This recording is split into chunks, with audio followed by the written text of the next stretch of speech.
Please welcome Shri Bhagwan Manji. ಕರ್ನಾಟಕದ ಜನತೆಗೆ ನಮಸ್ಕಾರ ನಮಸ್ಕಾರ ನಮಸ್ಕಾರ.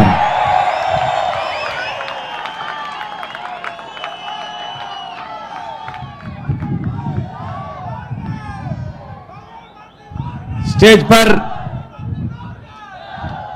देश के एक ऐसे आम घर से निकले हुए कदम जिन्होंने करोड़ों लोगों को एक उम्मीद दी, बदलाव की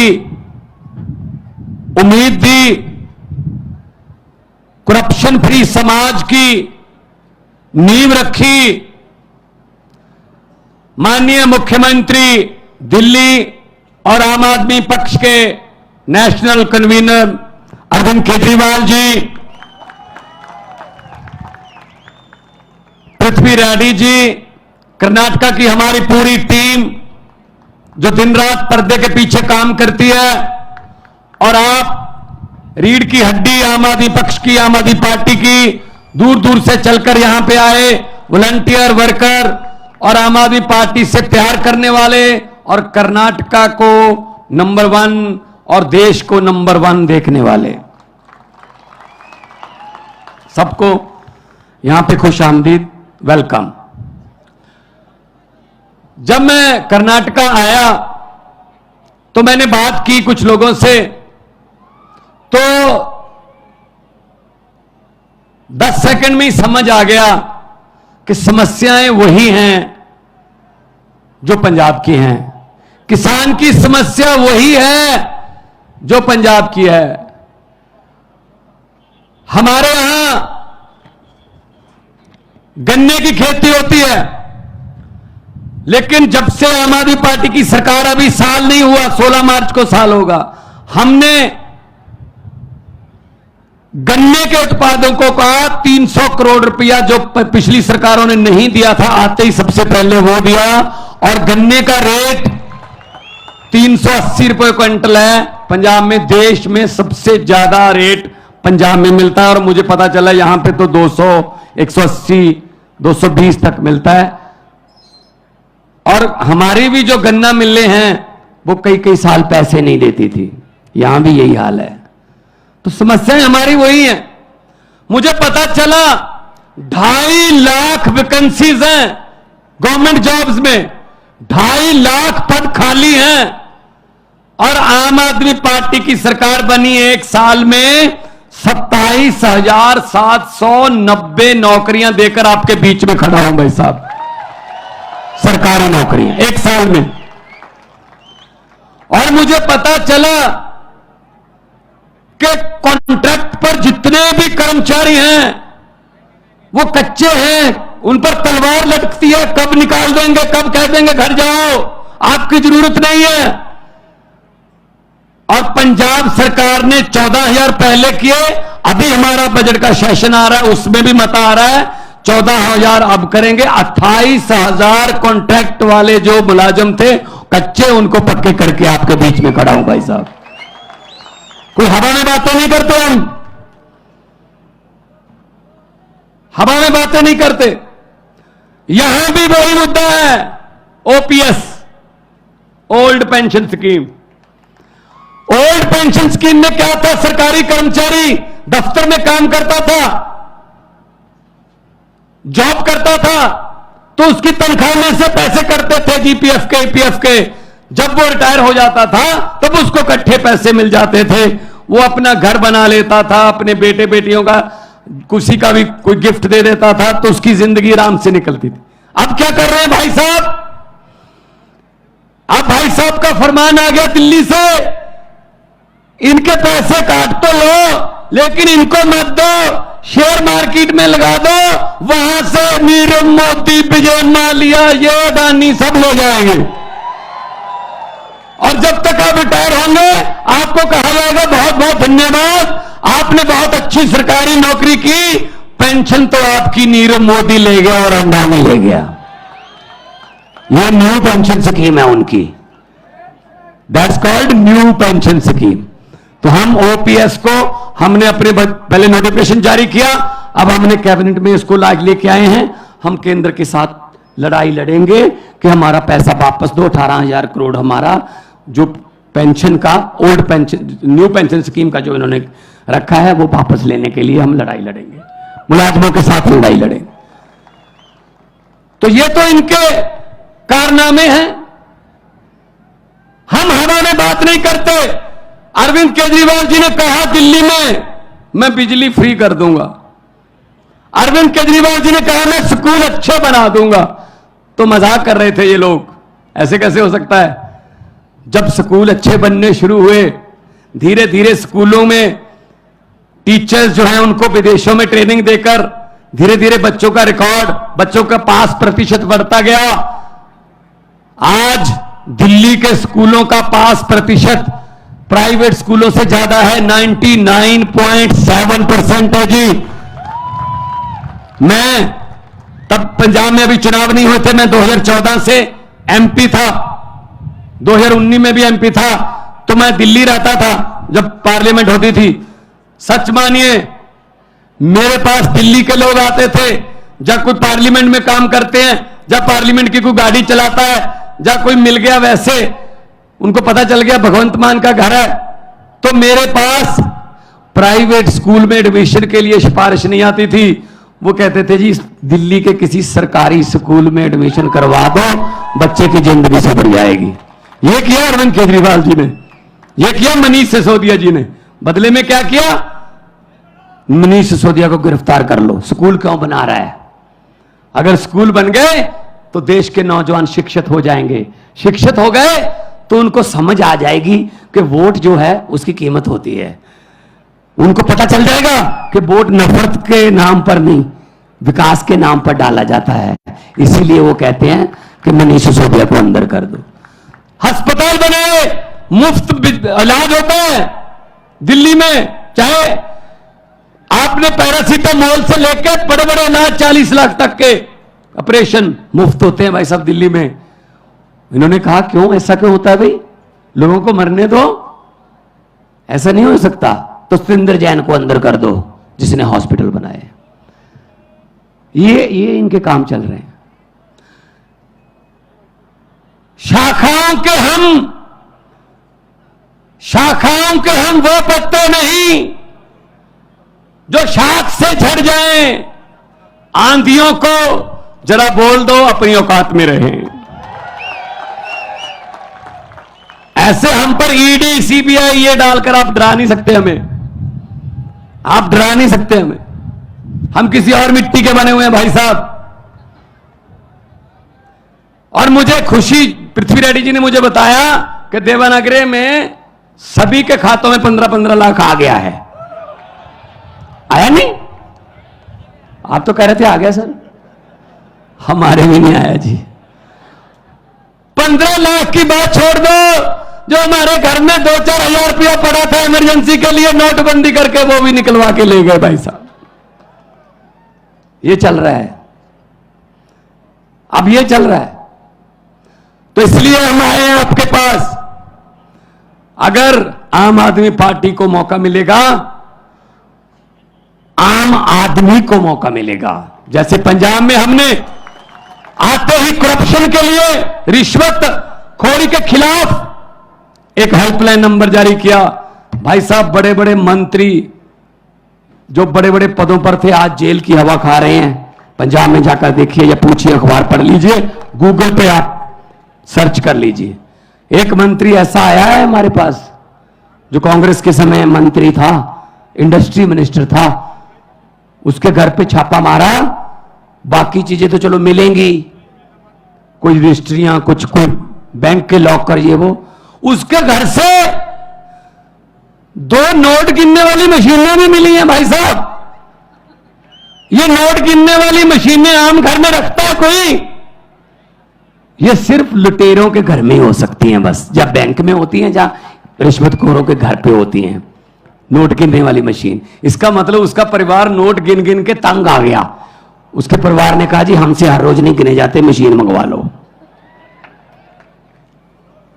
आज टीवी पर देख रहा था, इतने बड़े बड़े नोट के ढेर, कर्नाटका में विधायक के बेटे के घर से 8 करोड़ मिला ना?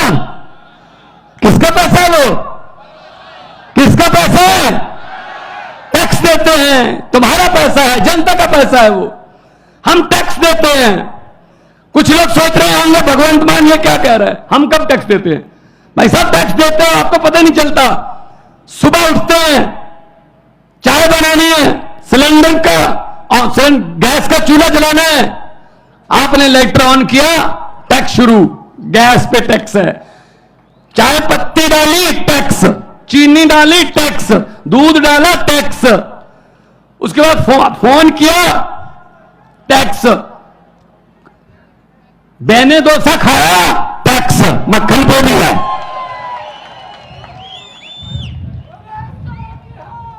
अब तो छाछ पे भी टैक्स है, आटे पे भी टैक्स है।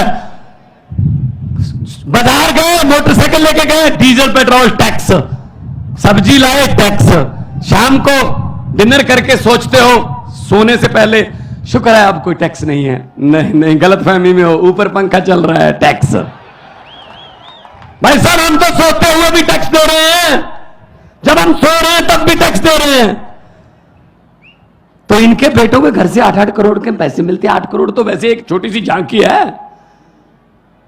तो ये चीजें खत्म करनी है तो सफाई करनी पड़ेगी। और सफाई के लिए कौन सा यंत्र यूज होता है? झाड़ू। झाड़ू चलेगा। इन भ्रष्टाचारियों को मैं कहना चाहता हूं कि जितने मर्जी इकट्ठे कर लो पैसे, हीरे, मोती, मगर ख्याल इतना रहे कफन पे जेब नहीं होती। सब कुछ यही रह जाता है भाई साहब। गरीब की बद्दुआ मत लो। गरीब की बद्दुआ परमात्मा की दरगाह, एक ही बात है, सीधी बात है। तो ये चल रहा है हमारे देश में। और वो आते हैं, तरह तरह की बातें सुना के चले जाते हैं, तरह तरह की बातें।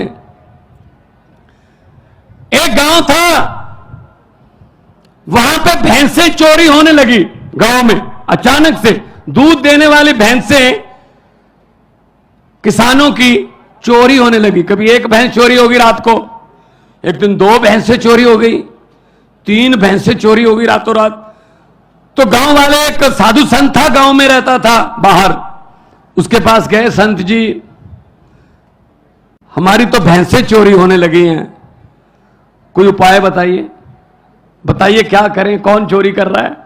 तो संत महात्मा ने कहा एक चद्दर ओढ़ लेना, ऊपर चारों कोने पकड़ के 4 आदमी खड़े हो जाना और पूरे गांव को चद्दर के नीचे से ऐसे बोल देना कि वो नीचे से चले जाएं, गुजर जाए नीचे से।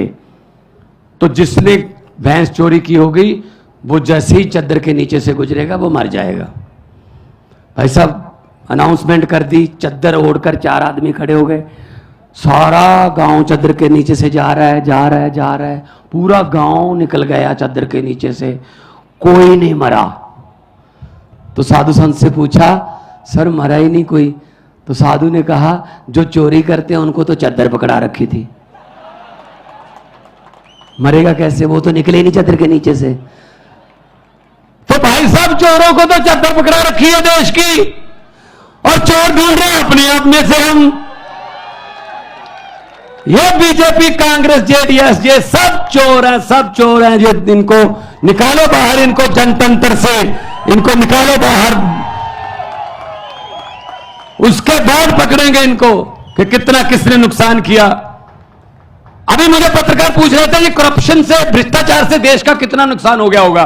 मैंने कहा जी ये वो वाली बात है, एक दुकान में चोरी हो गई, कोई दुकान थी छोटी सी कोई पंसारी की, चोरी हो गई।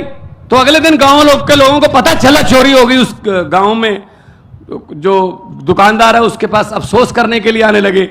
ऐसे ही उसने रेवड़ी वेवड़ी रखी हुई थी, वो जनवरी के दिन थे, तो जो भी आता था ऐसे रेवड़ी उठाई 10-15, 2-4 मुंह में डाल के बोले यार बहुत अफसोस हुआ, कितने मुझे पता चला चोरी हो गई। कहते हाँ जी चोरी हो गई।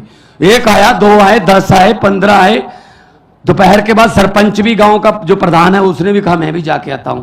उसने भी ऐसी रेवड़ी उठाई, 2-4 मुंह में डालकर बोले यार बहुत बुरा हुआ, चोरी हो गई, कितने का नुकसान हो गया होगा? वो दुकानदार बोला जी सरपंच साहब अभी तो नुकसान चल रहा है।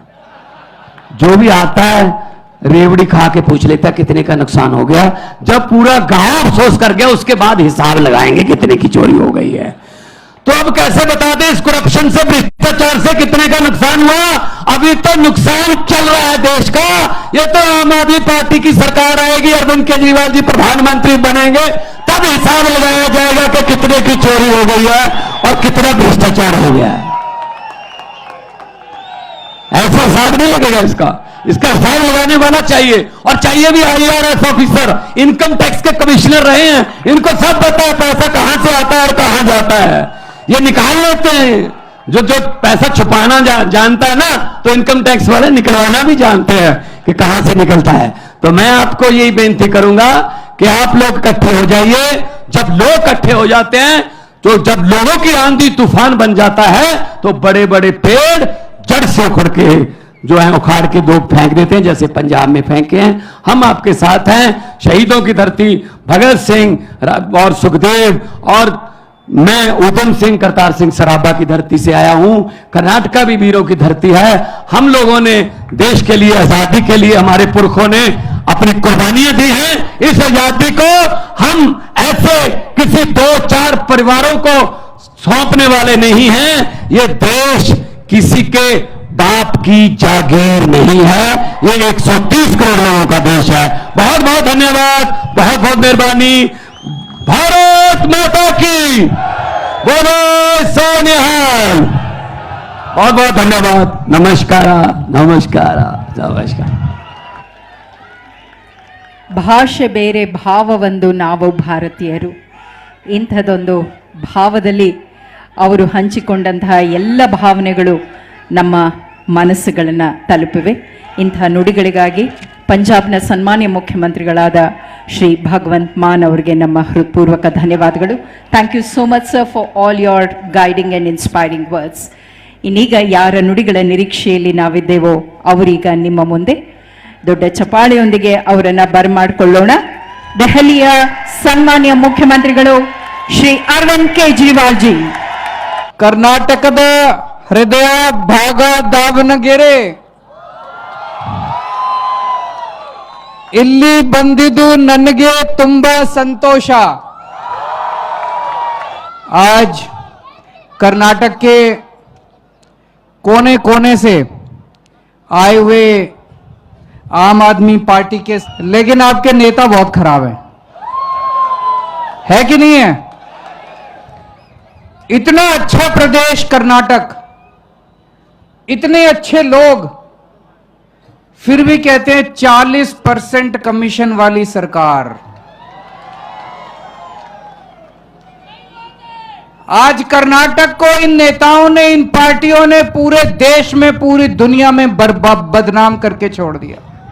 कहते हैं 40% कमीशन वाली सरकार, मतलब कि कोई भी सरकारी काम होता है उसमें 40% कमीशन देना पड़ता है। ऐसा है क्या? अभी थोड़े दिन पहले अमित शाह जी आए थे, बड़ी बड़ी बातें, हमारी सरकार बना दो, हम भ्रष्टाचार दूर कर देंगे। उनको किसी ने याद दिलाया सर अभी आप ही की सरकार है,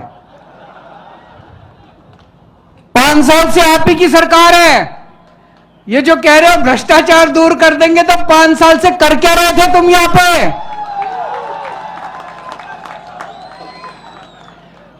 और जैसे ही अमित शाह जी हवाई जहाज से उड़ के गए, अगले दिन उनकी पार्टी के नेता का एक बेटा 6 करोड़ रुपए के साथ पकड़ा गया। 8 करोड़ रुपए के साथ पकड़ा गया उनकी पार्टी का एक नेता। इसी जिले का अमित शाह जी की पार्टी का एक नेता का बेटा 8 करोड़ रुपए के साथ पकड़ा। अभी तक गिरफ्तार नहीं किया उसको, अभी तक उसको गिरफ्तार नहीं किया। हो सकता है अगले साल उसको पद्म भूषण का अवार्ड दे दें बोले। पूरे देश में कोई चोर, उचक्का, लुच्चा, लफंगा, बलात्कारी कुछ भी करके आता है अपनी पार्टी में शामिल करा लेते हैं लोग। पकड़ा उसके घर पे रेड हुई, रेड में 8 करोड़ रुपए या 6 करोड़ रुपए जो भी मिला, पकड़ा गया, वो गिरफ्तार किया मनीष सिसोदिया को। बड़ी नाइंसाफी है कि नहीं है? मनीष सिसोदिया के घर पर रेड मारी, कुछ नहीं मिला। बोले मनीष सिसोदिया 100 करोड़ खा गया, कभी कहते हैं 1000 करोड़ खा गया। अरे मनीष सिसोदिया ने 100-1000 करोड़ खाए होते तो करोड़ 2 करोड़ उसके घर में मिलने चाहिए थे कि नहीं मिलने चाहिए थे? उसकी पूरी रेड में 10,000 रुपए मिले। मनीष सिसोदिया के बैंक लॉकर देखे, उसमें कुछ नहीं मिला। अभी 3 राज्यों के चुनाव हुए, नागालैंड, त्रिपुरा, मेघालय। चुनाव के नतीजे आए, 2 राज्यों में बीजेपी जीत गई, तीसरे में भी गठबंधन की उनकी सरकार बन गई। शाम को प्रधानमंत्री जी दिल्ली में अपने पार्टी हेडक्वार्टर में गए भाषण देने के लिए, विक्ट्री सेलिब्रेशन के लिए। विक्ट्री सेलिब्रेशन में भाषण दे रहे थे। उन तीनों राज्यों में, नागालैंड, मेघालय, त्रिपुरा, आम आदमी पार्टी नहीं लड़ी, हम चुनाव ही नहीं लड़े वहां पे। प्रधानमंत्री जी अपने भाषण में आम आदमी पार्टी का जिक्र कर रहे थे। डर लग रहा है मोदी जी को। आम आदमी पार्टी कहते हैं ये कट्टर ईमानदार लोगों से बच के रहना। बिल्कुल मोदी जी, बच के रहना इन कट्टर ईमानदार लोगों से, बड़े खतरनाक लोग हैं। कट्टर ईमानदार लोगों से बच के रहना। सुनना उनका उस दिन का भाषण, सुनना, कट्टर ईमानदार लोगों से बच के रहना। मैं प्रधानमंत्री जी को कहना चाहता हूं, आप बहुत बड़े आदमी हो, इस तरह से दूसरों से जलना ठीक नहीं है। आप जलते हो आम आदमी पार्टी से, जलन होती है आपको आम आदमी, जितनी तेजी से बढ़ रही है आम आदमी पार्टी। हमसे सीखिए, जैसे हम ईमानदार हैं आप भी ईमानदार बनिए। होना चाहिए कि नहीं होना चाहिए? दूसरों से अच्छी बात सीखनी चाहिए कि नहीं सीखनी चाहिए? हम ईमानदार हैं, हम कट्टर ईमानदार हैं। हम बोलते हैं हम कट्टर ईमानदार हैं, हमारे ऊपर आप रेड मरवाते हो, कुछ नहीं मिलता। आप भी ईमानदार बनो। आप क्यों नहीं ईमानदार बनते? पिछली बार मेरे को याद है 2018 में जब चुनाव हुए थे कर्नाटक में, प्रधानमंत्री जी आए थे। उस टाइम 20% की सरकार थी। प्रधानमंत्री जी बोले 20% की सरकार है, मुझे वोट दो, मैं सारा भ्रष्टाचार खत्म कर दूंगा, डबल इंजन की सरकार बना दो। लोगों ने सोचा ये प्रधानमंत्री बोल रहा है, सही बोल रहा होगा। लोगों ने डबल इंजन की सरकार बना दी। अरे डबल इंजन की सरकार में तो भ्रष्टाचार डबल हो गया, 20% से बढ़ के 40% हो गया आज यहां पे कमीशन है, डबल हो गया। पहले 20% था, अब 40% हो गया। इस बार डबल इंजन मत बना देना, अगली साल 80% हो जाएगा और उसके बाद तो सारा का 100% हो जाएगा। ये डबल इंजन की सरकार में पूरे देश में जाऊंगा, सबको कहूंगा ये डबल इंजन की सरकार मत बनाना। ये डबल इंजन का सरकार गलत है, नए इंजन की सरकार बनाना। आम आदमी पार्टी नया इंजन है, नए इंजन की सरकार बनाना। मुझे पता चला यहां पे ठेकेदार जितने हैं, जो ठेकेदार होता है, कॉन्ट्रैक्टर होता है, कॉन्ट्रैक्टर बेचारा डर डर के काम करता है। वो ऑफिसर से डरता है, सरकार से डरता है, नेता से डरता है, मेरा कुछ बिगाड़ देंगे, मेरा काम खराब कर देंगे, पेमेंट रोक देंगे, डर डर के काम करता है। 75 साल आजाद भारत के 75 साल में पहली बार हुआ कर्नाटक के सारे कॉन्ट्रैक्टर्स ने इकट्ठे होके प्रधानमंत्री मोदी जी को चिट्ठी लिखी कि सर हमसे 40% कमीशन मांग रहे हैं, हम काम कैसे करें। प्रधानमंत्री को चिट्ठी लिखी कि सर हमसे 2 साल से चिट्ठी लिख रहे हैं वो लगातार मोदी जी को। 2 साल से कर्नाटक के ठेकेदारों की एसोसिएशन चिट्ठी लिख रही है कि सर हमसे 40% कमीशन मांगते हैं, हम काम कैसे करें। मोदी जी का जवाब भी नहीं आया, कोई जवाब नहीं आया। फिर क्या हुआ, जो ठेकेदार एसोसिएशन का प्रेसिडेंट थे कंपन्ना 82 ईयर ओल्ड मैन, बुजुर्ग आदमी, 82-year-old मैन, जिन्होंने चिट्ठी लिखी थी कि सर हमसे 40% कमीशन मांगते हैं। उन्होंने कमीशन तो नहीं रोकी, उन्होंने नेताओं को जेल नहीं भेजा जो पैसे मांग रहे थे, उन्होंने ऑफिसर्स को जेल, उन्होंने कॉन्ट्रैक्टर एसोसिएशन के प्रेसिडेंट को जेल भेज दिया। कंपन्ना साहब को 82-year-old man was sent to jail because he raised his voice against corruption. What kind of a government is this? Shameful.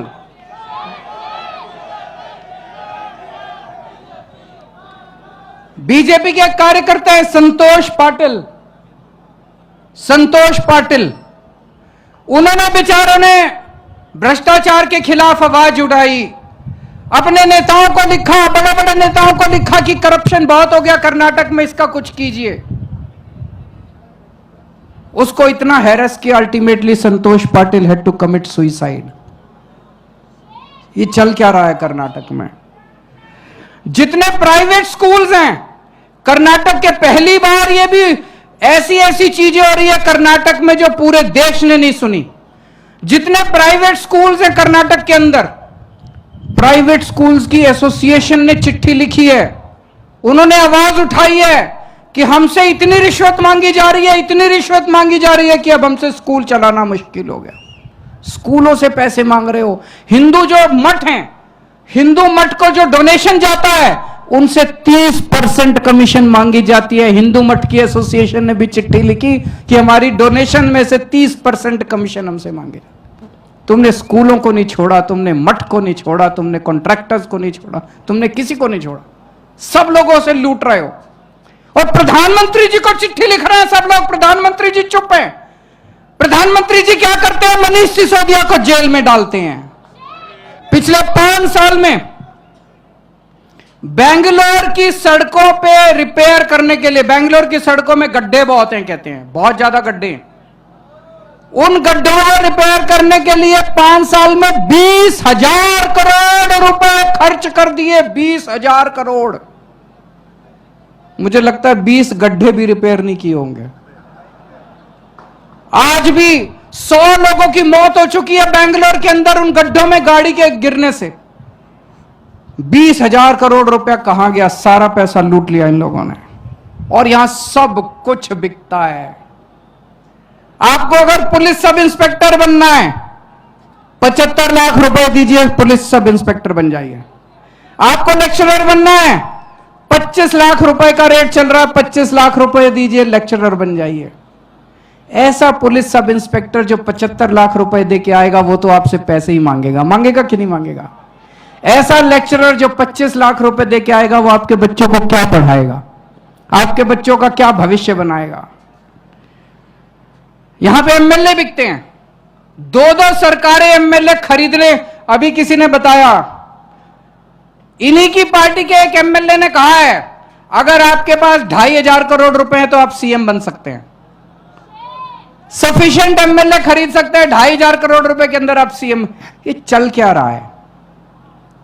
अब उठा के फेंक दो इन सारी पार्टियों को। अब इस बार ईमानदार पार्टी लेके आओ, कट्टर ईमानदार पार्टी लेके आओ। एक ही पार्टी है पूरे देश के अंदर। ये कर्नाटक गवर्नमेंट आपको फ्री बिजली नहीं देती, फ्री पानी नहीं देती, शिक्षा नहीं देती, दवाइयां नहीं देती, अस्पताल नहीं देती, कुछ नहीं काम किया इन लोगों ने। कर्नाटक के ऊपर 3 लाख करोड़ रुपए का कर्जा चढ़ गया। क्यों? सारा पैसा खा गए ये लोग। दिल्ली में हमने सब कुछ फ्री कर दिया। दिल्ली में फ्री बिजली मिलती है, दिल्ली में पानी फ्री मिलता है, दिल्ली में बसों के अंदर जब आप ट्रेवल करो महिलाओं का टिकट नहीं लगता, फ्री टिकट। दिल्ली में सारे स्कूलों के अंदर पढ़ाई का पैसा नहीं लगता, सारी शिक्षा फ्री है, ड्रेस फ्री है, किताबें फ्री है, सब कुछ फ्री है, शिक्षा फ्री है। दिल्ली में अगर आपके घर में कोई बीमार हो जाए आपका पूरा इलाज फ्री कराते हैं हम लोग। दवाइयां free, test free, operation free, सब कुछ फ्री, दवा और शानदार इलाज कराते हैं हम लोग, सब कुछ फ्री है।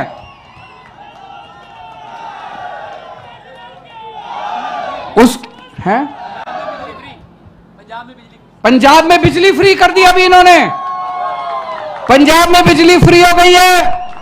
पंजाब में हमने 27,000, अभी तो नई नई सरकार बनी है, मान साहब ने 27,000 बच्चों को सरकारी नौकरी दी है। दिल्ली में हमने 12 लाख बच्चों को नौकरियां दिलवाई हैं, 12 lakh, 1.2 million people have been given jobs in Delhi. Karnataka में कुछ नहीं करते, फिर भी 3 लाख करोड़ का कर्जा है। दिल्ली में हमने इतना कुछ कर दिया, उसके बाद भी हमारा प्रॉफिट में बजट है, हमारा लॉस नहीं है। क्यों? क्योंकि हमने करप्शन खत्म कर दिया। तो एक तरफ आपके पास 40% कमीशन वाली सरकार है, एक तरफ आपके पास 40% कमीशन वाली पार्टी है, एक तरफ आपके पास 0% कमीशन वाली सरकार है, 0% कमीशन वाली पार्टी है।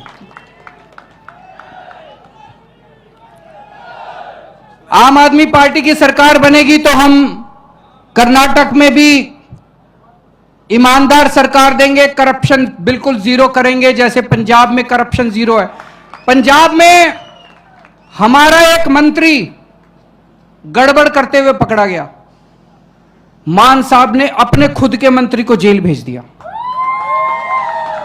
अभी थोड़े दिन पहले हमारा अपना एक एमएलए आम आदमी पार्टी का गड़बड़ करते हुए पकड़ा गया, मान साहब ने अपने एमएलए को भी पकड़ के जेल में भेज दिया। Zero tolerance. हम यहां पे पार्टीबाजी नहीं करते उनकी तरह। ऐसा नहीं कि केवल कांग्रेस वालों को, अकाली दल वालों को पकड़ के, जो भ्रष्टाचार करेगा, मेरा बेटा भी अगर कल भ्रष्टाचार करेगा वो जेल जाएगा। जो भ्रष्टाचार करेगा जेल जाएगा, जीरो टॉलरेंस। तो आम आदमी पार्टी की सरकार बनाइए, कट्टर ईमानदार सरकार बनाइए। कर्नाटक के लोगों में बहुत पोटेंशियल है। जैसा मान साहब ने कहा कि कर्नाटक देश का नंबर 1 स्टेट बन सकता है। जैसे दिल्ली में हमने बिजली फ्री की, ऐसे ही कर्नाटक में भी हम सबकी बिजली फ्री करेंगे। जैसे दिल्ली में हमने स्कूल अच्छे किए, हम आपके बच्चों के लिए शानदार सरकारी स्कूल बनवाएंगे पूरे कर्नाटक में। आपके बच्चों को अच्छी शिक्षा देंगे। मैं चैलेंज करता हूं बीजेपी और कांग्रेस को, एक लाइन ये बोल के दिखा दो अगर तुम्हारे में हिम्मत है कि हम अच्छे स्कूल बना के दिखाएंगे। वो बोल नहीं सकते। प्रधानमंत्री मोदी जी अपने मुंह से ये नहीं बोल सकते कि मैं अच्छे स्कूल बना के दिखाऊंगा। प्रधानमंत्री मोदी जी अपने मुंह से यह नहीं बोल सकते मैं अच्छे अस्पताल बनाऊंगा। बनाए नहीं उन्होंने, उनको बनाने ही नहीं आते। 30 साल से गुजरात में सरकार में, अभी गुजरात गया था, बुरा हाल है स्कूल और अस्पताल का। मध्य प्रदेश में इतने साल से इनकी सरकार है, बुरा हाल है स्कूल और अस्पताल का। केवल आम आदमी पार्टी है जो छाती चौड़ी करके कह सकती है हमें वोट दो, हम आपके बच्चों का भविष्य बना देंगे। केवल आम आदमी पार्टी है जो कह सकते हैं हम आपके बच्चों को रोजगार देंगे। जैसे दिल्ली में हमने 12 लाख बच्चों को रोजगार दिए, आप यहां पे हमारी सरकार बनाओ, आपके एक एक बच्चे को, कर्नाटक के एक एक बच्चे को रोजगार का इंतजाम करें। और जब तक रोजगार नहीं मिलता, जितने बेरोजगार बच्चे हैं सबको 3-3 हजार रुपए महीना बेरोजगारी भत्ता दिया जाएगा। आज सबसे ज्यादा, महाराष्ट्र के बाद सबसे ज्यादा सुसाइड किसान कर्नाटक के अंदर कर रहे हैं। तो आज हम आपको यकीन दिलाते हैं जितने आपके पेंडिंग लोन हैं उन सब लोन्स को माफ किया जाएगा। आपके लिए एमएसपी का इंतजाम किया जाएगा और किसानों की जितनी समस्याएं हैं उनको बैठ के समाधान करेंगे ताकि किसान इस कर्जे से मुक्त हो सके और दोबारा उनको कर्जा लेने की जरूरत ना पड़े। और भी बहुत सारे काम हैं, लेकिन सबकी शर्त एक है, कर्नाटक को भी अब एक कट्टर ईमानदार सरकार चाहिए। इन पार्टियों के भरोसे कुछ नहीं होने वाला। एक मौका दीजिए, अगर हम काम ना करें तो अगली बार आप हमें मौका मत दीजिएगा। भारत माता की